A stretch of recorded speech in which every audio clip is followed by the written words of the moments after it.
जिल्हा परिषद अध्यक्ष स्पर्धेत जिल्हा परिषद शाळा कापशी विद्यार्थ्यांनी घवघवीत यश संपादन केले।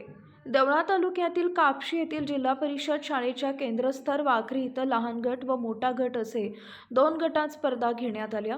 त्यात वैयक्तिक नृत्य, वैयक्तिक गायन, समूह गायन तसेच मैदानी प्रकारात कबड्डी, खो खो, धावणे या स्पर्धा झाल्या। तसेच विद्यार्थ्यांचा शैक्षणिक विकास व्हावा म्हणून बी स्पेलिंग, बी बुद्धिबळ अशा स्पर्धा घेण्यात आल्या। या स्पर्धेत सुचिता दिगंबर साबळे, तन्वी गांगुर्डे, भारती मोरे, अश्विनी गांगुर्डे, श्रावणी पवार, अंजली वाघ, अनुष्का सोनवणे, पूनम पवार, यशस्वी भदाणे, यश भदाणे, सचिन गांगुर्डे अशा अनेक विद्यार्थ्यांनी सहभाग घेतला। त्यांना मुख्याध्यापक अनिल भांबरे व उपशिक्षिका वैशाली देवरे यांचे मार्गदर्शन लाभले।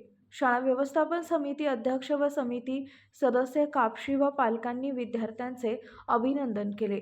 यावेळी आपुलकी सोशल वेलफेअर फाउंडेशन नाशिक यांच्या वतीनं यशस्वी विद्यार्थ्यांना 26 जानेवारीला अवांतर वाचनासाठी पुस्तके विद्यार्थ्यांना भेट देणार असल्याचे संस्थापक अध्यक्ष अमोल अंबादास जाधव यांनी सांगितले।